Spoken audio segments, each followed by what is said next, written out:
India میں ایک شاعر گزرے ہیں، ان کا نام تھا جگر مراد آبادی۔ مراد آباد کے رہنے والے تھے، جگر ان کا تخلص تھا، اور بڑے شاعر تھے، غزل بڑی غضب کی کہتے تھے، یعنی استاد شاعر تھے۔ اللہ کی شان دیکھیں کہ بندہ بہت اچھا تھا، مگر اسے شراب پینے کی عادت تھی، اور وہ علل اعلان شراب پیتا تھا۔ علل اعلان شراب پینے کے باوجود جو علماء صلاح تھے وہ اس سے نفرت نہیں کرتے تھے، بلکہ افسوس کرتے تھے کہ بندہ بڑا اچھا ہے مگر ایک برائی میں پڑ گیا ہے اور اس سے جان نہیں اس کی چھوٹ رہی ہے، اس کے لیے دعائیں کرتے تھے۔ مگر وہ رند مشہور تھے کہ یہ شرابی بندہ ہے۔ اللہ کی شان دیکھیں کہ اجمیر میں ایک مرتبہ نعتیہ مشاعرہ ہوا۔ اب جو منتظمین تھے انہوں نے مشورہ کیا کہ نعتیہ مشاعرے میں کس کس کو بلانا چاہیے، تو کئی شعراء کے نام آ گئے، اس میں جگر کا نام آیا۔ تو چونکہ یہ بڑے شاعر تھے تو کچھ نے کہا جی کہ ان کو بلانا چاہیے، بڑے شاعر ہیں، ان کے بغیر مشاعرہ ادھورا رہے گا، پورا نہیں ہوگا۔ اور کچھ نے کہا جی کہ نہیں، واضح شراب پینے والا بندہ ہے، ایک شرابی شاعر کو نعت کے لیے بلائیں تو یہ ادب کے خلاف ہے، نہیں بلانا چاہیے۔ اب اختلاف ہو گیا آپس میں، کافی بحث ہوئی، بالآخر جو بلانا چاہتے تھے وہ غالب آ گئے۔ انہوں نے کہا بھائی شرابی ہے یا جو بھی ہے، نعت ہی ہم نے پڑھوانی ہے نا، تو ہو سکتا ہے کہ وہ اچھی نعت لکھے اور نعت پڑھے، تو ہمیں دعوت تو دینی چاہیے۔ چنانچہ انہوں نے دعوت دی۔ اب جب جگر کو دعوت ملی کہ نعتیہ مشاعرے میں آپ نے شرکت کرنی ہے اور نعت پڑھنی ہے، تو جگر کی تو حالت بدل گئی، پریشان، میں شرابی، میں برا، میں گناہگار، میں خطا کار، اور مجھے نبی علیہ السلام کی نعت پڑھنے کے لیے بلایا جا رہا ہے۔ کانپتے تھے۔ پہلے تو وہ مانے نہیں کہ نہیں میں نہیں آ سکتا، پھر ان کے ایک دوست کے ذریعے ان کو کہلوایا گیا، جگر پھر بھی نہیں مانے۔ پھر ان کے ایک استاد تھے، ان کے ذریعے سے ان کو کہلوایا گیا، اور استاد نے آرڈر کیا کہ آپ نے جانا ہے اور وہاں جا کے نعت سنانی ہے۔ تو جگر خاموش ہو گئے استاد کی وجہ سے، ہاں بھر لی، حامی بھر لی کہ میں مشاعرے میں آؤں گا۔ اب یہ خبر مشہور ہو گئی کہ جی مشاعرہ ہو رہا ہے، اور اس مشاعرے میں ایک شرابی شاعر بھی آئے گا نعت پڑھنے کے لیے۔ تو عوام النعت تو جذباتی ہوتے ہیں، چنانچہ پورے اجمیر کے عوام جو تھے وہ تو جذبات میں کہ یہ کیسے ہو سکتا ہے کہ ایک شرابی نبی علیہ السلام کی نعت پڑھے، ہم اس کو یہ گستاخی نہیں کرنے دیں گے۔ چنانچہ جگر مراد آبادی مشاعرے سے تقریباً ایک ہفتہ پہلے اجمیر پہنچ گئے۔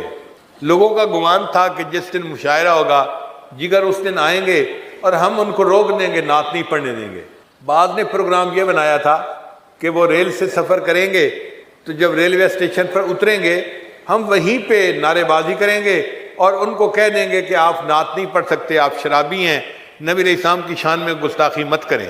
مگر لوگوں کو پتہ نہیں تھا، اور جگر جو تھے وہ ایک ہفتہ پہلے اس شہر میں پہنچ رہے تھے، اور وہ اپنی آنکھوں سے لوگوں کے سارے معاملات دیکھ رہے تھے کہ لوگ جذبات میں ہیں، بینر لگے ہوئے ہیں اور مخالف لکھا ہوا ہے کہ ہم جگر کو ہم نعت نہیں پڑھنے دیں گے، اور حیران ہو رہے تھے۔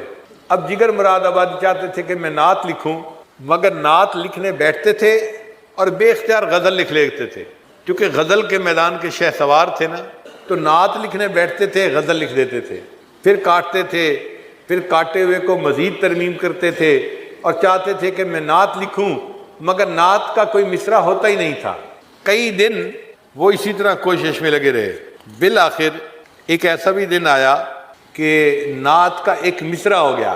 اب اس دوران جگر نے یہ عہد کیا کہ جب تک نبی علیہ السلام کی نعت مبارکہ میں لکھ نہیں لیتا اور پڑھ نہیں لیتا، میں اس دوران شراب نہیں پیوں گا، میرے حلق میں شراب کا قطرہ نہیں جانا چاہیے، میں نے آقا صلی اللہ علیہ وسلم کی شان میں نعت پڑھنی ہے، میں اس بدبودار منہ کے ساتھ کیسے جو ہے نا وہ نعت پڑھوں گا۔ اب شراب نہ پینے کی وجہ سے طبیعت کے اندر پریشانی بھی تھی، مگر وہ اپنی بات پہ جمے ہوئے تھے۔ ایک مصرع ہوا تو پھر دوسرا مصرع، اور اللہ کی شان کے ایک دن تو پوری نعت ہی انہوں نے لکھ دی۔ اب وہ بڑے خوش تھے کہ میں نے نعت لکھ دی ہے، اور اب مجھے نعت لکھنے کے بعد اس کو پڑھنے کا موقع بھی ملے گا۔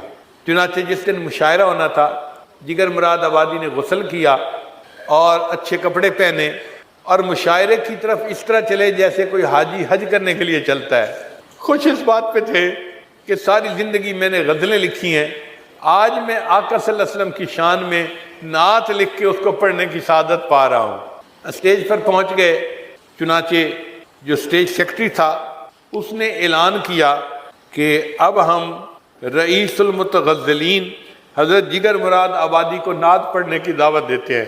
جیسے ہی اعلان ہوا تو مجمع میں نوجوان کھڑے ہو گئے اور انہوں نے شور مچانا شروع کر دیا کہ یہ شرابی بندہ نعت نہیں پڑھ سکتا، یہ ادب کے خلاف ہے، ہم ہرگز اس کو یہ نعت پڑھنے کا موقع نہیں دیں گے۔ جگر مراد آبادی بڑے سکون کے ساتھ سب نوجوانوں کا جذبہ دیکھتے رہے اور بالآخر انہوں نے کہا کہ نوجوانوں، آپ یہ جو شور مچا رہے ہو یہ میرے شرابی ہونے پہ شور مچا رہے ہو یا جن کی میں نعت پڑھنے جا رہا ہوں ان کی نعت کے اوپر شور مچا رہے ہو؟ اب نوجوان یہ بات سن کے خاموش ہو گئے۔ مجمع کو ایسے تھا جیسے سانپ سونگھ گیا۔ پھر جگر مراد آبادی نے نعت کا پہلا مصرع پڑھا، ایک رند ہے اور مدحت سلطان مدینہ، ایک رند ہے اور مدحت سلطان مدینہ، ہاں کوئی نظر رحمت سلطان مدینہ، دامان نظر تنگ فراوانی جلوہ، اے طلعت حق طلعت سلطان مدینہ، اے خاک مدینہ تیری گلیوں کے تصدق، تو خلد ہے تو جنت سلطان مدینہ، اس طرح کہ ہر سانس ہو مصروف عبادت، دیکھوں میں درے دولت سلطان مدینہ، ایک ننگ غم عشق بھی ہے منتظر دید، صدقے تیرے اے صورت سلطان مدینہ، کونین کا غم یاد خدا اور شفاعت، دولت ہے یہی دولت سلطان مدینہ، ظاہر میں غریب الغربا پھر بھی یہ عالم، شاہوں سے سوا سطوت سلطان مدینہ، اس امت آسی سے نہ منہ پھیر خدایا، نازک ہے بہت غیرت سلطان مدینہ، کچھ ہم کو نہیں کام جگر اور کسی سے، کافی ہے بس ایک نسبت سلطان مدینہ، کچھ ہم کو نہیں کام جگر اور کسی سے، کافی ہے بس ایک نسبت سلطان مدینہ۔ اب یہ نعت انہوں نے پڑھ کے سنائی تو مجمع نے بالآخر یہ کہا کہ یہ نعت لکھی نہیں، اس سے اللہ نے لکھوائی ہے، نعت لکھی نہیں، اللہ نے اس سے، اب بندے کا ادب اللہ کے ہاں قبول ہو جاتا ہے۔ اللہ نے ان کی زندگی بدلنے کا راستہ بنا دیا کہ ایک شاعر آئے ہوئے تھے خواجہ عزیز الحسن مجذوب رحمۃ اللہ علیہ، وہ انگریزی لکھے پڑھے تھے اور ایک بڑے عہدے پہ فائز تھے اور شاعر ہونے کی نسبت جگر مراد آبادی کے دوست بھی تھے۔ تو جگر مراد آبادی نے دیکھا کہ خواجہ عزیز الحسن مجذوب رحمۃ اللہ علیہ نے داڑھی رکھی ہوئی ہے، سر پہ ٹوپی ہے، اور انہوں نے نبی علیہ الصلوۃ والسلام کی شان میں بہت اچھی نعت پڑھی۔ تو جب ان سے نعت سنی تو جگر مراد آبادی نے ان سے سوال پوچھا کہ مجذوب صاحب، آپ تو مسٹر تھے، آپ کی ٹر کیسے مس ہو گئی؟ آپ تو مسٹر تھے، انگریزی لکھے پڑھے نوجوان تھے، آپ کی ٹر کیسے مس ہو گئی؟ تو خواجہ مجذوب رحمۃ نے فرمایا کہ مجھے ایک اللہ والے کی صحبت نصیب ہوئی جس کی وجہ سے میری زندگی بدل گئی۔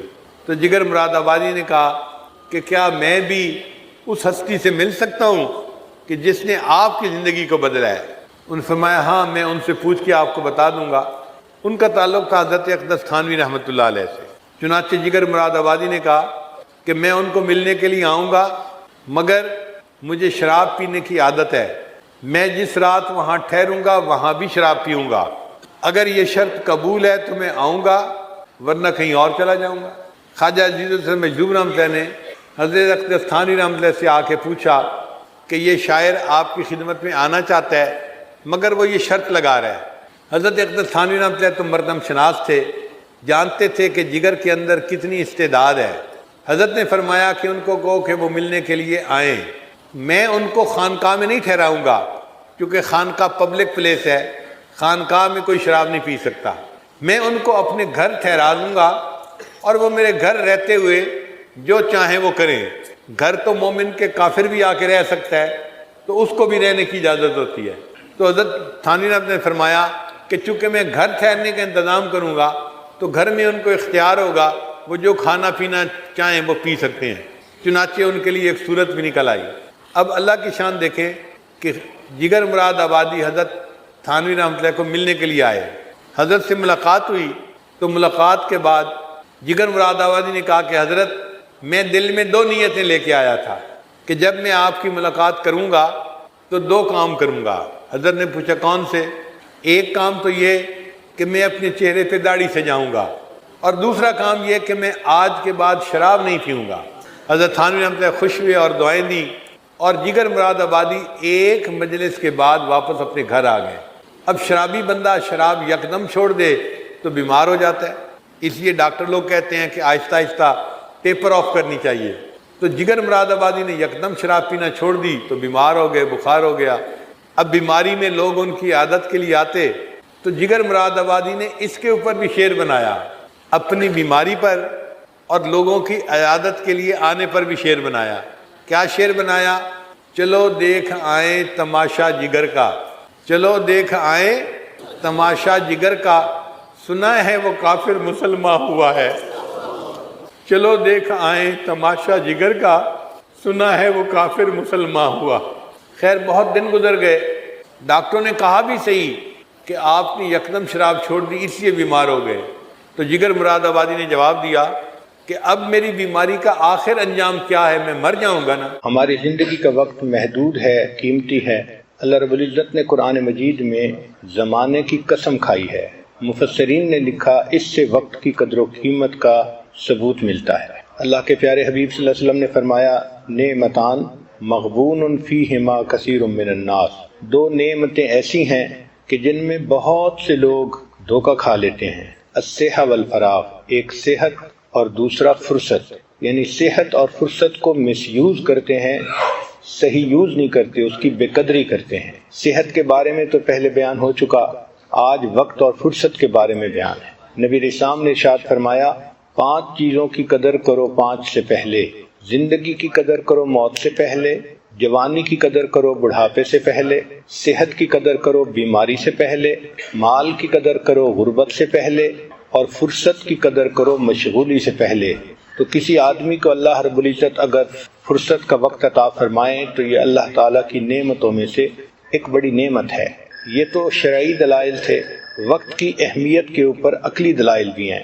پہلی دلیل یہ کہ ہر انسان کے پاس زندگی کا لمیٹڈ ٹائم ہے، اور دوسرا یہ کہ time can not be stored, if it is unused it is lost forever. Time کو اسٹور نہیں کیا جا سکتا، اگر اس کو ان یوز گزار دیں گے تو یہ زندگی بھر کے لیے ضائع ہو جائے گا۔ اس لیے ہمیں چاہیے کہ ہم اپنی زندگی کے وقت کو سوچ سمجھ کر گزاریں۔ جس طرح ایک بخیل آدمی پیسے کی کمی کی وجہ سے ایک ایک پیسے کو سوچ کر استعمال کرتا ہے، ہم بھی زندگی کے اوقات کو بہت سوچ سمجھ کر استعمال کریں۔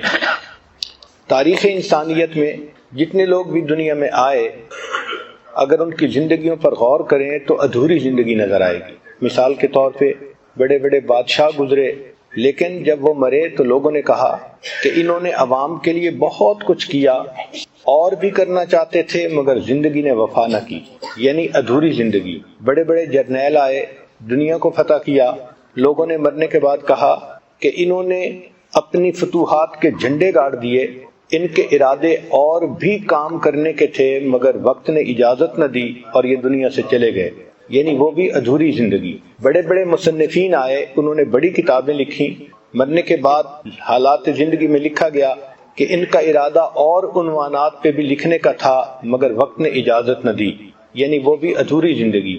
آپ جس بندے کی زندگی کو دیکھیں آپ کو ادھوری نظر آئے گی، نامکمل نظر آئے گی۔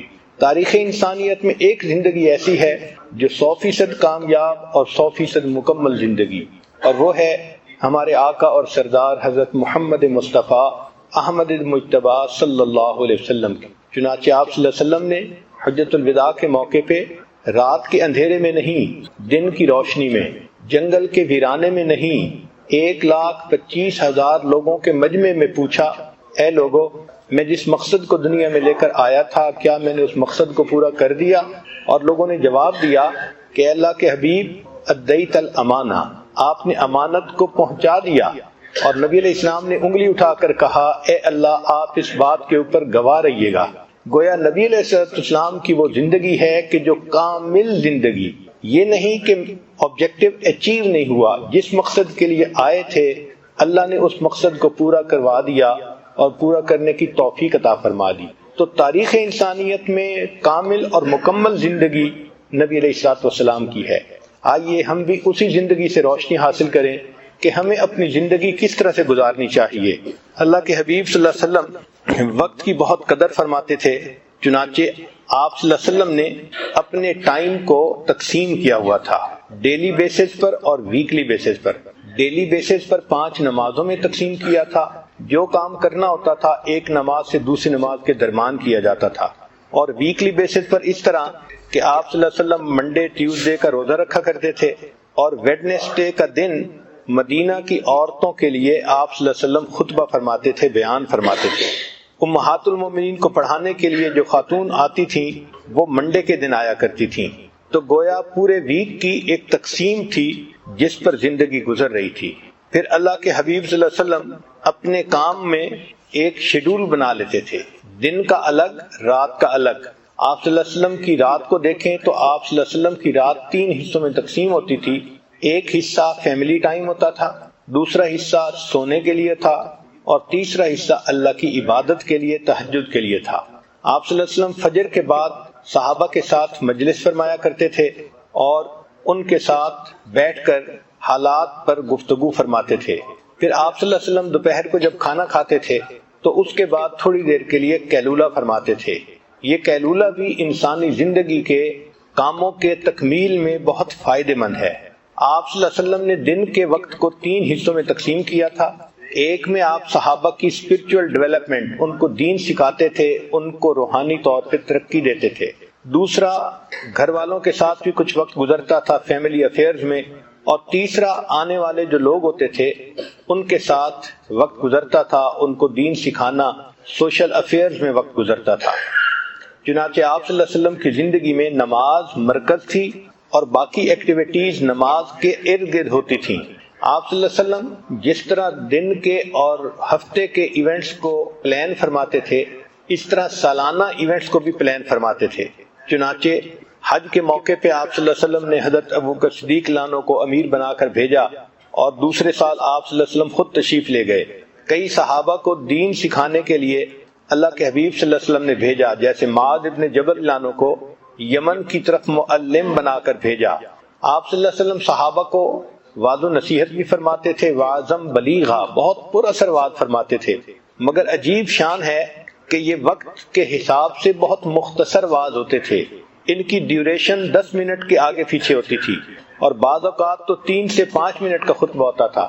ایک مرتبہ اللہ کے حبیب صلی اللہ علیہ وسلم نے جہاد کا خطبہ دیا، اس کے کل الفاظ جو گنے تو وہ 130 الفاظ تھے۔ آپ غور کیجئے کتنے بامانی الفاظ ہوں گے کہ 130 الفاظ میں پورا خطبہ مکمل ہو گیا۔ آج ہم بیان شروع کرتے ہیں تو 130 الفاظ میں تو تمہید ہی پوری نہیں ہوتی، ہم اپنے ٹاپک پہ ہی نہیں پہنچتے۔ اللہ کے حبیب صلی اللہ علیہ وسلم نے وقت کی اتنی قدر کی کہ ایک ایک لفظ جو آپ کی زبان فیض ترجمان سے نکلتا تھا وہ پر اثر اور بامانی ہوا کرتا تھا۔ پھر آپ صلی اللہ علیہ وسلم لوگوں سے ملاقات کے لیے وقت کی اپوائنٹمنٹ بھی فرماتے تھے۔ چنانچہ کبھی قریش مکہ ملنے کے لیے آتے تھے تو آپ صلی اللہ علیہ وسلم ان کو ٹائم دیتے تھے۔ چنانچہ عبداللہ ابن ام مکتوم لانو کا واقعہ یہی ہے کہ اللہ کے حبیب صلی اللہ علیہ وسلم گفتگو میں مصروف تھے، اور اس وقت پر کوئی اور بندہ آ گیا سوال پوچھنے والا، آپ نے ان کو انتظار کے لیے کہہ دیا۔ اس کا مطلب یہ کہ وقت کی اپنی ایک قدر تھی اور اپوائنٹمنٹ ہوتی تھی۔ نبی علیہ الصلوۃ والسلام زیادہ وقت کو دن کے شروع میں کیا کرتے تھے۔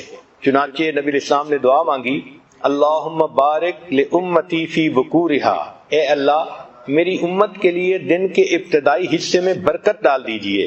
چنانچہ عام زندگی کی دستور یہی ہونا چاہیے کہ انسان رات کو آرام کرے اور فجر کے بعد اپنا کام کرے۔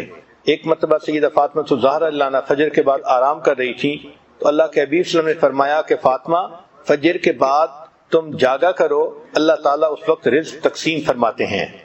چنانچہ آپ صلی اللہ علیہ وسلم کی نبوت کی زندگی 23 سال تھی۔ اس 23 سال کی زندگی میں اللہ کے حبیب صلی اللہ علیہ وسلم نے دین اسلام کا انقلاب برپا کر دکھایا۔ تاریخ انسانیت میں اتنے تھوڑے وقت میں اور اتنے تھوڑے وسائل کے ساتھ اتنا بڑا انقلاب پیدا کر دینا، یہ ہمارے اللہ کے حبیب صلی اللہ علیہ وسلم ہی کی شان تھی۔ کوئی اور ایسا ملک نہیں، قوم نہیں جس میں اتنے تھوڑے وسائل سے اتنے تھوڑے وقت میں اتنا بڑا انقلاب آ گیا ہو۔ چنانچہ یہ وہ کامیاب زندگی تھی کہ جس سے ہمیں روشنی لینی چاہیے اور اپنی زندگی کو گزارنا چاہیے۔ ہمارے اکابرین نے نبی علیہ الصلوۃ والسلام کی مبارک زندگی سے وقت کی قدر کو پہچانا، چنانچہ ہم اپنے اسلاف کی زندگی کو دیکھتے ہیں تو یوں لگتا ہے کہ وہ ایک ایک لمحے کی قدر کرتے تھے۔ فرماتے تھے جو دم غافل سو دم کافر، جو لمحہ غفلت میں گزر گیا گویا وہ لمحہ کفر کی حالت میں گزر گیا۔ وہ جانتے تھے کہ ہمارا یہ جسم ادھار کا مال ہے اور ادھار کے مال سے کم وقت میں زیادہ کام نکالا جاتا ہے۔ امام شافعی رحمۃ اللہ فرماتے تھے مجھے صوفیاء کی دو باتوں سے بہت فائدہ ہوا۔ پہلی بات کہ وقت ایک تلوار ہے، اگر تم اسے نہیں کاٹو گے تو وہ تمہیں کاٹ کے رکھ دے گی، اور دوسری بات کہ اے دوست تو اپنے نفس کو پالنے میں لگا ہوا ہے اور تمہارا نفس تمہیں جہنم میں دھکا دینے میں لگا ہوا ہے۔ ایک بزرگ فرماتے تھے کہ میں نے ایک برف بیچنے والے سے زندگی کی اہمیت کو پہچانا۔ کسی نے پوچھا کیسے؟ فرمایا میں بازار سے گزر رہا تھا، ایک بندہ برف بیچنے والا تھا، مگر اس وقت کوئی خریدار نہیں تھا اور برف پگھلتی جا رہی تھی، تو وہ مالک پریشان تھا کہ میری برف پگھلتی جا رہی ہے، خریدنے والا کوئی نہیں۔ تو اس پریشانی میں وہ آواز لگا رہا تھا لوگو رحم کرو اس شخص پر جس کا سرمایہ پگھل رہا ہے، لوگو رحم کرو اس شخص پر جس کا سرمایہ پگھل رہا ہے۔ تو وہ فرمانے لگے کہ مجھے زندگی کی قدر و قیمت کا احساس ہو گیا کہ ہماری زندگی بھی تو برف کی مانند ہر وقت پگھل رہی ہے، ہو رہی ہے عمر مثل برف کم، رفتہ رفتہ چپ کے دم بدم۔ تو ہمیں بھی اپنی زندگی کے ایک ایک لمحے کی قدر کرنی چاہیے۔ عجیب وقت ہے کہ وقت قیمتی ہے مگر اس کو ضائع کرنے میں کوئی قیمت نہیں لگتی۔ انسان جب فوت ہو جائے گا تو پھر ایک مرتبہ سبحان اللہ کہنے کے ثواب کو ترسے گا۔ آج ہم زندگی میں ہزاروں مرتبہ سبحان اللہ کہہ سکتے ہیں۔ حضرت خواجہ محمد معصوم رحمۃ اللہ علیہ فرماتے تھے یہ وقت کار ہے، طالب علم کمرہ امتحان میں ہے۔ جس طرح طالب علم کمرہ امتحان میں چلا جائے تو وہ وہاں وقت کو ضائع نہیں کرتا، ایک منٹ بھی ضائع نہیں کرتا، اس کو پتہ ہے کہ میرا وقت بہت قیمتی ہے۔ یہ دنیا کمرہ امتحان ہے اور ہم طالب علم کی مانند ہیں، ہمیں اپنے اس وقت کی قدر کرنی چاہیے۔ ہمارے سلسلہ کے ایک بزرگ تھے خواجہ حسین علی وہاں بچرا والے، ان کا یہ حال تھا کہ آخری عمر میں اگر کوئی آدمی ملنے کے لیے آتا تھا تو حضرت اس سے سلام دعا کرتے تھے اور فرماتے تھے بھائی آپ نے بھی آخرت کی تیاری کرنی ہوگی، میں نے بھی کرنی ہے، اچھا قیامت میں ملیں گے۔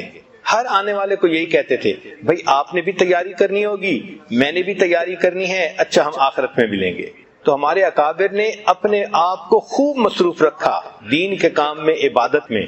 مولانا یحییٰ رحمۃ اللہ علیہ کو ایک مرتبہ خیال آیا کہ میں سردی کے موسم میں دھوپ میں بیٹھ کے کبھی گنا چوسوں گا، چنانچہ اس خیال کو پورا کرنے میں ان کو 20 سال لگ گئے۔ 20 سال میں فرصت ہی نہ ملی کہ وہ بیٹھ کے گنا چوس سکیں، اتنی مصروف زندگی تھی۔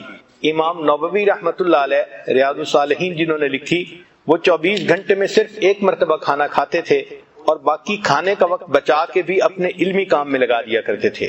علامہ آلوسی رحمۃ اللہ علیہ ایک دن میں 13 سے لے کے 24 اسباق روزانہ پڑھایا کرتے تھے۔ فضیل بن عیاض رحمۃ اللہ علیہ اپنی ہفتے کی گفتگو کا حساب کیا کرتے تھے۔ اللہ کی شان، ہم تو ہفتے کی گفتگو لکھنے پہ آئیں تو کئی رجسٹر ہی بھر جائیں، مگر وہ اتنا کم بولتے تھے کہ ہفتے میں جو پوری گفتگو ہوتی تھی اس کو بیٹھ کے انالائز کرتے تھے کہ کون سی بات میں نے فالتو کہی اور با مقصد کہی۔ ابو بکر ابن خیاط نحوی سمرقندی رحمۃ اللہ علیہ، وہ اگر گھر سے مدرسے جاتے تھے تو راستے میں بھی اپنی کتاب پڑھتے ہوئے چلتے تھے۔ چنانچہ راستے میں چلتے چلتے ایک مرتبہ کنواں آ گیا اور ان کو پتہ نہ چلا تو کنویں میں گر کر ان کی وفات ہو گئی۔ ابن سخون مالکی رحمۃ اللہ علیہ ایک محدث تھے، وہ ساری رات حدیث لکھتے تھے اور ان کی باندی ام مدام ان کے منہ میں لقمے ڈالتی تھی۔ عبید بن یعیش رحمۃ اللہ علیہ محدث تھے، 30 سال تک ان کا یہ معمول رہا کہ وہ اپنے حدیث لکھنے کا کام کرتے رہتے تھے اور ان کی بہن ان کے لیے کھانا پکا کے لاتی تھی اور ان کے منہ میں لقمے ڈالتی جاتی تھی۔ وہ کھانے میں بھی اپنے وقت کو صرف کرنا پسند نہیں کرتے تھے۔ امام ابو یوسف رحمۃ اللہ علیہ ساری زندگی دین کا کام کرتے رہے، جب آخری وقت آیا تو شاگرد جمع تھے تو حضرت نے ان سے ایک فقہی مسئلہ پوچھا شیطان کو کنکریاں مارنے کے بارے میں کہ رمی جمار راکبن افضل ہے ماشین افضل ہے۔ شاگردوں نے جواب دیا، کسی نے کہا راکبن افضل ہے، فرمایا نہیں، کسی نے کہا ماشین افضل ہے، فرمایا نہیں۔ ان کا حضرت آپ بتا دیں۔ آپ نے فرمایا کہ جس جمرہ کے بعد دعا نہیں مانگی جاتی تو وہ ماشین افضل، یعنی وہ راکبن افضل ہے، اور جہاں دعا مانگی جاتی ہے وہ ماشین افضل ہے۔ جب مسئلہ بتا دیا تو طلباء نے کہا کہ حضرت نماز کا وقت ہے، ہم مسجد میں چلتے ہیں۔ فرمایا بہت اچھا، آپ لوگ جاؤ۔ طلباء کہتے ہیں کہ ہم ابھی دروازے تک نہیں پہنچے تھے، ہمیں پیچھے اونچا کلمہ پڑھنے کی آواز آئی، ہم نے لوٹ کے دیکھا تو حضرت کی وفات ہو چکی تھی۔ وَاعْبُدْ رَبَّكَ حَتَّى يَأْتِيَكَ الْيَقِينُ، اللہ کی عبادت کیجئے حتیٰ کہ آپ کو موت آ جائے۔ تو اپنے موت کے آخری لمحے تک وہ دین کا کام کرتے رہتے تھے۔ ابو زرع رحمۃ اللہ علیہ ایک محدث تھے، موت کے وقت میں طلباء نے حدیث سنانی شروع کی تو حضرت نے خود پڑھنی شروع کر دی اور فرمایا من کان آخر کلامہ لا الہ الا اللہ، یہاں تک پڑھا اور ان کی وفات ہو گئی۔ حماد بن اسلمہ ایک محدث تھے، ہر وقت حدیث پاک کی تعلیم میں مشغول رہتے تھے، ان کی وفات نماز کی حالت میں ہوئی۔ تو جو لوگ دین کے کام میں مصروف رہتے ہیں پھر اللہ رب العزت ان کے لیے دین کے کاموں کو اس طرح آسان فرما دیتے ہیں کہ وہ موت تک اس دین کے کام میں لگے رہتے ہیں۔ چنانچہ ہم اپنی زندگی کے کام کو کیسے یعنی بہتر گزاریں، وقت کو کیسے بہتر گزاریں، اس کے لیے چند پوائنٹ ہیں جو ہر ایک کے لیے کارآمد ہو سکتے ہیں۔ پہلی بات کہ اپنی نیند رات کے وقت میں پوری کر لیا کریں، پھر تہجد میں اٹھا کریں اور تہجد سے اپنے دن کی ابتدا کیا کریں۔ تہجد میں اللہ رب العزت کی طرف سے عنایات ہوتی ہیں۔ حدیث پاک میں آتا ہے کہ رات کے آخری پہر میں ایک فرشتہ اعلان کرتا ہے ہل من سائل فاعطی لا، ہے کوئی سوال کرنے والا کہ جس کو عطا کیا جائے، ہے کوئی مغفرت کا چاہنے والا کہ جس کی مغفرت کی جائے۔ تو جب اللہ رب العزت کی طرف سے اعلان ہو رہا ہے ہمیں چاہیے کہ ہم اس وقت جھولیاں پھیلایا کریں اور اللہ سے مانگا کریں۔ اس وقت مزدور کو مزدوری ملتی ہے، سائل کو اللہ کی طرف سے اس وقت نعمتیں ملتی ہیں، تو ہم اس وقت کو زندگی کا سب سے قیمتی وقت سمجھیں۔ چنانچہ ہمارے دن کی ابتدا تہجد سے ہونی چاہیے، اس وقت کو کبھی مس نہ کریں۔ کوشش یہی ہو کہ ہر رات میں تہجد کی توفیق نصیب ہو جائے، جتنے بھی تھکے ہوئے ہوں تہجد میں اللہ کے سامنے جھولیاں پھیلا کر بیٹھیں تاکہ ہمیں اللہ کی طرف سے روزینہ نصیب ہو جائے۔ پھر فجر کی نماز پڑھیں اور فجر کے بعد اپنے اسباق پورے کریں، اشراق پڑھیں اور اشراق کے بعد اپنے دفتر اور بزنس کے کاموں کی ابتدا کریں۔ حدیث پاک میں نبی اللہ تعالیٰ فرماتے ہیں اے میرے بندے، دن کے شروع میں تو 4 رکعت پڑھ لیا کر، میں سارا دن تیرے کاموں میں تیری مدد کروں گا، تیری کفایت کروں گا۔ ذرا غور کیجئے کہ ہمارے سارے دن کے کاموں میں اللہ کی مدد شامل ہو جائے تو ہمیں اور کیا چاہیے، اور یہ نعمت مل جاتی ہے اشراق کے 4 نفل پڑھنے پر۔ اور اشراق کی نماز ہوتی ہے جب سورج طلوع ہوتا ہے، تقریباً 20 منٹ کے بعد انسان 4 رکعت پڑھ سکتا ہے۔ تو دن کے شروع میں یہ 4 رکعت پڑھ لیا کریں تاکہ ہمارے دن کے ہر کام میں اللہ کی مدد ہو۔ عورت ہمیشہ یہ چاہتی ہے کہ جی میرے کام میں میرا تعاون کرنے والا کوئی نہیں، میں اکیلی ہوں، میں گھر میں ایک ہی ہوں۔ بھائی آپ اللہ کو اپنا تعاون کرنے والا بنا لیجئے، دن میں اشراق کی نماز پڑھنے پہ اللہ تعالیٰ آپ کے کاموں میں آپ کے کفیل بن جائیں گے، آپ کی کفایت کریں گے۔ پھر دوسری بات یہ کہ ہم جو کام بھی کرنے لگیں تو اس کا جو اینڈ ریزلٹ ہے اس کو ہمیشہ ذہن میں رکھیں کہ ہم نے کس چیز کو اچیو کرنا ہے تاکہ ہم اس کام کو مکمل کر سکیں۔ ایک تیسرا پوائنٹ کہ جو اچھی عورتیں ہوتی ہیں وہ اپنے کام کو پریورٹائز کرتی ہیں، یعنی اس میں جو پریورٹی ہے وہ دیتی ہیں، اہم کام کون سا ہے، کس کو پہلے کرنا ہے۔ اگر ہم اہم کام کو پہلے کرنے کی بجائے بس اپنی ترتیب سے ہی ہر کام کرتے رہیں گے تو ہم کم وقت کم کام کر پائیں گے۔ چنانچہ ایک ٹیچر تھی، اس نے اپنے شاگردوں کو پرائورٹی کے اوپر ایک اچھی مثال سے بات سمجھائی۔ اس نے ایک بالٹی لی اور اس بالٹی کے اندر اس نے اینٹیں رکھ دی اور بالٹی بھر دی۔ پھر اس نے طلباء سے پوچھا کہ بتائیں اس بالٹی میں کوئی اور چیز آ سکتی ہے؟ ان کا نہیں، یہ تو ساری بالٹی اینٹوں سے بھر گئی۔ اب اس نے چھوٹے چھوٹے کنکر لیے اور جو اینٹوں کے درمیان جگہ تھی اس میں کنکر ڈال دیے۔ اس نے کہا دیکھو آپ تو کہہ رہے تھے کہ جگہ نہیں، اس میں تو اتنی جگہ تھی کہ کنکر بھی آ گئے، اب بتاؤ کوئی جگہ ہے؟ ان کا نہیں، اس میں تو اب کوئی بھی جگہ باقی نہیں۔ اس نے مٹی اور ریت اٹھائی اور ان کنکر کے درمیان جو چھوٹی چھوٹی جگہ تھی اس میں ریت ہی بھر دی اور کہا کہ دیکھو آپ تو کہتے تھے کہ کوئی جگہ نہیں، اس میں اتنی ساری ریت بھی آ گئی اسی بالٹی میں۔ پھر اس نے پوچھا بتاؤ اس میں اور جگہ ہے؟ تو طلباء نے کہا کہ نہیں اب تو کوئی جگہ نہیں بچی۔ اس نے پانی کا جگ لیا اور اس بالٹی کے اندر ڈالا، چنانچہ اس پورا جگ، اس پانی یعنی پورا پانی کا جگ بالٹی کے اندر آ گیا۔ اس نے کہا دیکھو ابھی اس میں اتنی جگہ باقی تھی۔ پھر اس نے کہا کہ اچھا بتاؤ کہ آپ نے کیا سیکھا؟ انہوں نے کہا کہ ہم نے یہ سیکھا کہ آپ اس میں جگہ بناتی ہی چلی گئیں۔ اس نے کہا نہیں، اس میں نے تمہیں یہ بات سکھانی تھی کہ پریورٹی اصل چیز ہوتی ہے۔ اگر میں اس بالٹی کو پانی سے پہلے بھر دیتی تو اس میں نہ اینٹیں آ سکتی تھیں، نہ ریت آ سکتی تھی، نہ کنکر آ سکتے تھے۔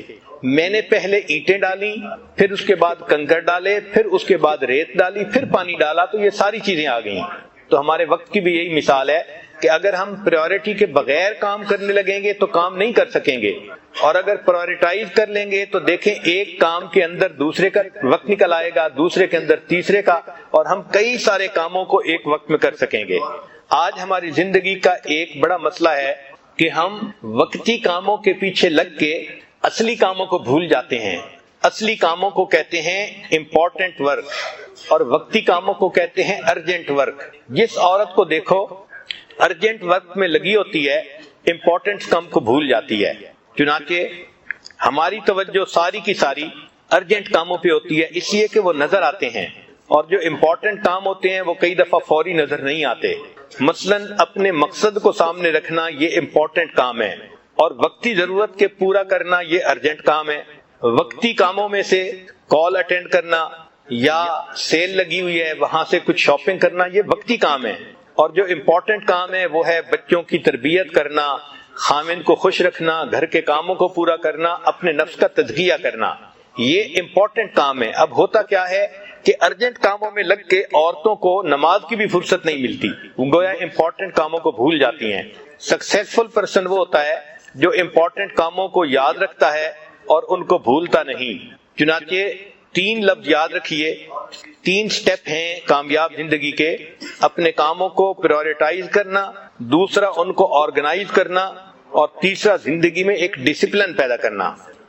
اگر کام کرتے کرتے آپ تھک جائیں تو کوشش کریں کہ درمیان میں دوپہر کے وقت 10-15 منٹ کا ایک نیپ لے لیں، اس سے انسان فریش ہو جاتا ہے۔ بہت ساری عورتیں ای میل کے کاموں میں بہت وقت ضائع کر لیتی ہیں۔ ای میل مینجمنٹ، اس کا نام ہے 4D مینجمنٹ، یعنی ای میل کے کام کو اچھی طرح کرنے کے لیے آپ 4D مینجمنٹ ٹیکنیک استعمال کریں۔ یہ 4D مینجمنٹ ٹیکنیک کیا ہے؟ سب سے پہلا پوائنٹ، ڈیلیٹ دی ربش۔ بہت ساری ای میل ربش آتی ہیں، آپ ان کو ڈیلیٹ کر دیں، یہ پہلا پوائنٹ۔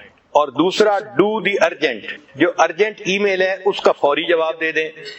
اور تیسرا، کچھ ایسی ای میل ہوتی ہیں جس کا جواب دوسرے بھی دے سکتے ہیں، تو ڈیلیگیٹ ادرز، ان کا جواب دوسروں کے ذمہ لگا دیں۔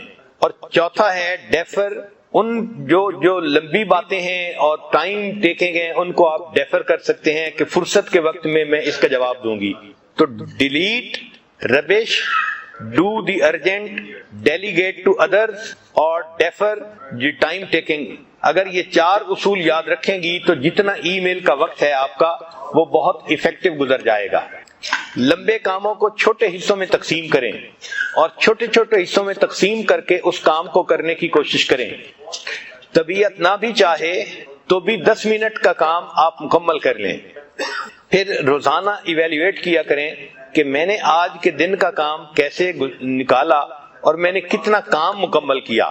اس کے لیے آپ اپنی ڈائٹ کا بھی خیال رکھیں تاکہ آپ کی طبیعت چاق و چوبند رہے اور اپنے کام کو آپ اچھے طریقے سے کر سکیں۔ اپنے آپ سے چند کوسچن پوچھیں۔ پہلا کوسچن، کیا میں اپنے کاموں کی پریورٹی فکس کرتی ہوں؟ دوسرا کوسچن، کیا میں ہر کام لاسٹ منٹ پہ کرتی ہوں؟ اور تیسرا کام، کیا میں روزانہ کے کام کے لیے کوئی شیڈولنگ یا پلاننگ کرتی ہوں یا نہیں کرتی؟ ان 3 سوالوں سے آپ کو پتہ چل جائے گا کہ آپ اپنے وقت کو کتنا اچھا یوٹیلائز کر رہی ہیں یا نہیں کر رہی۔ ڈسپلن کی ہے انسان کی زندگی کی۔ نماز اور روزہ یہ ہمیں ڈسپلن سکھاتا ہے کہ ہر کام کو اپنے وقت پہ کرنا۔ سیدنا یوسف علیہ السلام کا واقعہ قرآن مجید میں ہے، اس میں اللہ کے پیارے نبی علیہ الصلوۃ والسلام نے بجٹ پلاننگ کی تھی۔ چنانچہ انہوں نے 7 سال میں جو کراپ تھی اس کو سیکیور کیا تھا، سیو کیا تھا، اور آنے والے جو قحط کے 7 سال تھے اس میں اس کو بجٹائز کر کے لوگوں میں تقسیم کیا تھا، اور اللہ نے اس بات پر ان کو تخت و تاج عطا فرما دیا تھا۔ تو ہم بھی اپنی زندگی میں ایک پلاننگ رکھیں، جو رقم خرچ کرنی ہے اس کی بھی اور جو دوسرے کام ہیں ان کی بھی۔ نبی علیہ السلام نے ارشاد فرمایا من حسن الاسلام المرء ترکہ ما لا یعنیہ، انسان کے اسلام کے حسن میں سے یہ ہے کہ وہ لغو کاموں کو چھوڑ دیتا ہے۔ تو فضول کاموں میں آپ اپنا وقت بالکل ضائع نہ کریں، چنانچہ انٹرنیٹ اور فیس بک اور یوٹیوب اور ٹویٹر، سیل فون اور ٹی وی اور ویڈیو گیمز، ان میں اپنے وقت کو ایک منٹ کو بھی ضائع نہ کریں۔ زندگی کا وقت قیمتی ہے، وہ ہمیں ضائع کرنے کے لیے نہیں دیا گیا۔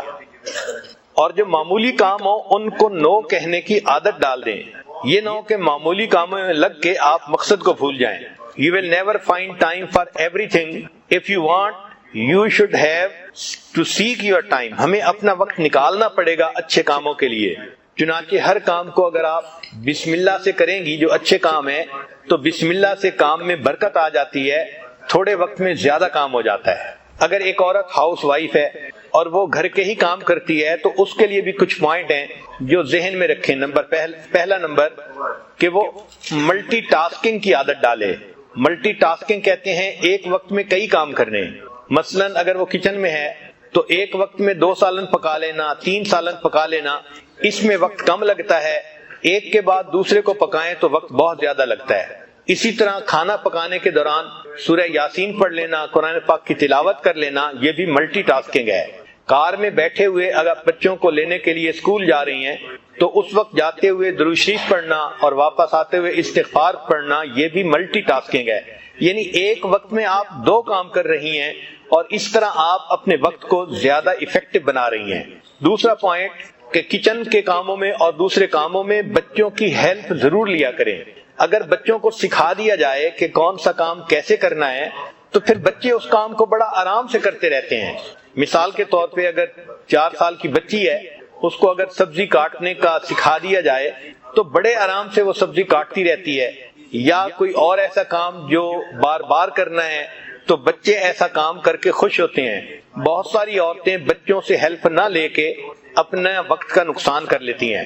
چنانچہ اگر گروسری کرنی ہے تو اس کی لسٹ بنائیں تاکہ پورے ہفتے میں ایک مرتبہ گروسری کرنی پڑے۔ کئی عورتیں ہر دن اور ہر دوسرے دن گروسری کرنے کے لیے جاتی ہیں اور ان کا وقت اس طرح بہت زیادہ ضائع ہوتا ہے۔ ایک پوائنٹ یہ ہے کہ کام کو پینڈنگ نہ چھوڑیں۔ جس کام کو آپ نے پینڈنگ چھوڑ دیا وہ چھوٹ ہی گیا۔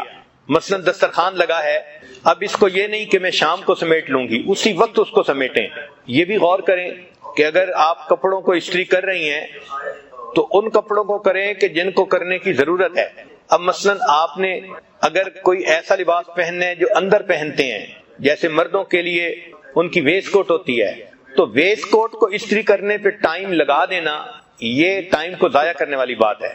ایک پوائنٹ یہ بھی ذہن میں رکھیں کہ ٹیکنالوجی کا فائدہ اٹھائیں۔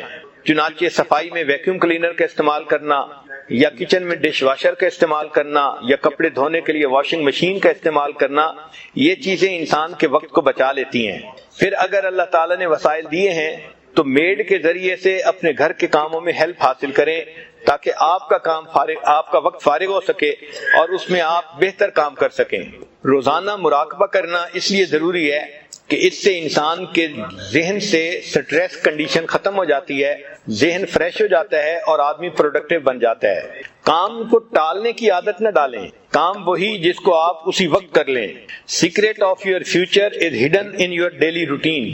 جو کام ہم روزانہ کرتے ہیں اس میں ہمارے جو مستقبل ہے اس کا راز چھپا ہوا ہے۔ انگریزی کی ایک کوٹیشن ہے، half of life is spend to find something to do with the time. ایک اور کوٹیشن ہے کہ we learn value of time when it is lost. جب ٹائم گزر جاتا ہے پھر ہمیں اس کی قدر آتی ہے۔ Water flows away and never comes back. وقت کا بھی یہی معاملہ ہے کہ وہ گزر جاتا ہے اور پھر واپس نہیں آتا۔ Always remember that future comes one day at a time. To choose time is to save time. Time is what we want the most but we use to waste it. ایک بہت اچھی کوٹیشن ہے کہ one thing you can not recycle is wasted time, کہ وہ چیز جس کو آپ ریسائیکل نہیں کر سکتی وہ آپ کی زندگی کا وہ وقت ہے جو ضائع ہو گیا۔ آپ اس کو دوبارہ نہیں اپنی زندگی میں لوٹا سکتی۔ اس لیے ہمارے اکابر اپنی زندگی کے وقت کو بہت احتیاط سے خرچ کرتے تھے، اور آج سائنس نے یہ ثابت کر دیا کہ وقت کی بہت اہمیت ہے، بزنس میں بھی اور مال کمانے میں بھی اور زندگی کے کاموں کو مکمل کرنے میں بھی۔ چنانچہ انڈسٹری کے اندر ایک سسٹم ہے، اس کو کہتے ہیں just in time. Car industry میں جو سپیئر پارٹس آتے ہیں، پہلے کمپنیاں ان کو خرید کے گوڈاؤن میں رکھتی تھیں اور ان کی بہت ساری رقم ملینز آف ڈالر بلاک ہو جاتے تھے۔ اب انہوں نے ترتیب ایسی بنائی کہ جس لمحے کار کا وہ پارٹ فٹ کرنا ہوتا ہے، عین اس سے چند منٹ پہلے وہ پارٹ ان کو مارکیٹ سے وہاں پہنچ جاتا ہے۔ یہ جسٹ ان ٹائم سسٹم بنا کر انہوں نے بلینز آف ڈالر کو سیو کر لیا۔ کھیتی باڑی جو کرنے والے لوگ ہیں وہ بھی وقت کا لحاظ کرتے ہیں اور اس سے ان کا فائدہ بڑھ جاتا ہے۔ مثال کے طور پہ جب سیزن ہوتا ہے تو اس وقت سبزی زیادہ ہونے کی وجہ سے اس کی قیمت تھوڑی ہوتی ہے، جب آف سیزن ہوتا ہے تو سبزی کم ہوتی ہے تو قیمت بڑھ جاتی ہے۔ چنانچہ سیزن میں ٹماٹر 5 روپے کلو ملتا ہے اور آف سیزن میں 90 روپے کلو بھی ہم نے خریدا ہے، تو وہی چیز جو سیزن میں 5 روپے کلو تھی آف سیزن میں وہ 90 روپے کلو ہو گئی۔ تو بعض فارمر ایسے ہیں جو آف سیزن ویجیٹیبل کا کام کرتے ہیں اور اسی زمین سے وہ زیادہ پیسے کما لیتے ہیں۔ تو یہ سب ٹائم کا معاملہ ہے کہ انسان اپنے پروڈکٹ کو ایسے وقت میں مارکیٹ میں لائے کہ جس وقت میں مارکیٹ میں اس کی ضرورت ہو، کمی ہو، تاکہ اس کو زیادہ پروفٹ مل سکے۔ تو ڈیمانڈ اور سپلائی کا یہ کرو جنہوں نے سمجھ لیا، یہ وقت کی اہمیت ہی ہے کہ وہ اپنا پروڈکٹ ایسے وقت میں لاتے ہیں کہ جب ان کو بہت پروفٹ ہوتا ہے۔ ہمیں بھی اپنی زندگی کے وقت کی قدر کرنی چاہیے۔ ہمارے اکابر نے دن اور رات کے ایک ایک لمحے کی قدر کی اور انہوں نے کوئی وقت ضائع نہیں کیا۔ چنانچہ اگر ہم زندگی کی قدر سیکھنا چاہیں تو مرنے والے سے پوچھیں کہ مرنے والے کے دل میں زندگی کی کیا قدر ہے۔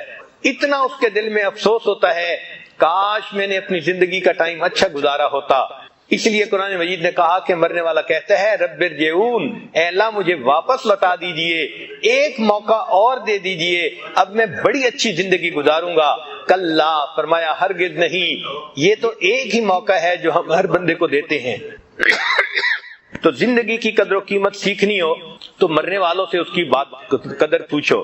اگر ہم سال کی قدر سیکھنا چاہتے ہیں تو ہم اس طالب علم سے اس کی قدر پوچھیں جس نے اپنی جاب کے پلان بنائے ہوئے تھے، میرج کے پلان بنائے ہوئے تھے، اور وہ اپنے فائنل ایگزام کے اندر فیل ہو گیا اور اس کے سارے پلان دھرے کے دھرے رہ گئے۔ تو سال کی قدر معلوم کرنی ہو تو اس اسٹوڈنٹ سے پوچھیں جو اپنے فائنل ایگزام کے اندر فیل ہو جاتا ہے۔ اگر مہینے کی قدر معلوم کرنی ہے تو اس عورت سے پوچھیں کہ جس کے ہاں پری میچور بچہ پیدا ہو گیا، وہ وش کرتی ہے کہ کاش میرے چند دن اور گزر جاتے، ایک مہینہ اور گزر جاتا تو میرا بیبی صحت مند پیدا ہو جاتا۔ اگر ہم ہفتے کی قدر کرنا چاہتے ہیں تو ہمیں چاہیے کہ ہم اس بندے سے پوچھیں جو ویکلی نیوز لیٹر نکالتا ہے کہ ایک ویک کے دن اس کے نزدیک کتنے اہم ہوا کرتے ہیں۔ اگر ہم ایک دن کی قدر معلوم کرنا چاہتے ہیں، ہم اس مزدور سے پوچھیں جو ہینڈی مین یا ڈیلی ویجز کا کام کرتا ہے، روزانہ کما کے لاتا ہے اور اگلے دن کے لیے بچوں کے لیے کھانا اس کا انتظام ہوتا ہے۔ اب وہ صبح سے بیٹھا ہوا ہے، 2 گھنٹے گزر چکے اور اس کو گھر لے جانے والا کوئی نہیں، اور وہ بار بار گھڑی دیکھتا ہے اور سوچتا ہے کہ آج اگر مجھے کام نہ ملا تو کل میرے بچے بھوکے رہیں گے۔ اس دن کی قدر اس مزدور سے پوچھئے کہ دن اس کے نزدیک کتنا قیمتی ہوتا ہے۔ 1 گھنٹے کی قدر معلوم کرنی ہے، ہم اس ماں سے پوچھیں کہ جس کے بیٹے کا آپریشن ہونا تھا 1 گھنٹے کا اور وہ آپریشن تھیٹر کے باہر بیٹھ کے انتظار کر رہی ہے۔ اگر ہم 1 منٹ کی قدر معلوم کرنا چاہتے ہیں تو ہم اس پیسنجر سے پوچھیں کہ جو ایئرپورٹ پہ پہنچنا چاہتا ہے، فلائٹ کہیں مس نہ ہو جائے اور وہ ٹریفک جیم کے اندر پھنس گیا ہے، اس وقت اس کی طبیعت 1 منٹ کی کتنی ویلیو کر رہی ہوتی ہے۔ اگر ہم 1 سیکنڈ کی قدر و قیمت معلوم کرنا چاہتے ہیں تو ہم اس بندے سے پوچھیں کہ کار ایکسیڈنٹ میں اللہ نے جس کو بچا لیا، 1 سیکنڈ کے اندر اللہ نے اس کو ایکسیڈنٹ سے محفوظ فرما لیا۔ اگر ہم ملی سیکنڈ کی قدر معلوم کرنا چاہتے ہیں، سیکنڈ کا 1000واں حصہ، تو اولمپک کے جو کھلاڑی ہیں جو بھاگنے کے جو ہے وہ پرائز ون کرتے ہیں، وہ جب بھاگتے ہیں تو جو فرسٹ آتا ہے وہ دوسرے سے ملی سیکنڈ کا ڈیفرنس ہوتا ہے، تو ملی سیکنڈ کے ڈیفرنس سے ان کو میڈل مل جاتا ہے۔ اگر ہماری زندگی کا وقت اتنا قیمتی ہے کہ 1 سیکنڈ کا 1000واں حصہ بھی اتنا قیمتی، تو ہم تو اپنی زندگی کے دنوں کو اور اپنی زندگی کے مہینوں اور سالوں کو ضائع کر بیٹھتے ہیں۔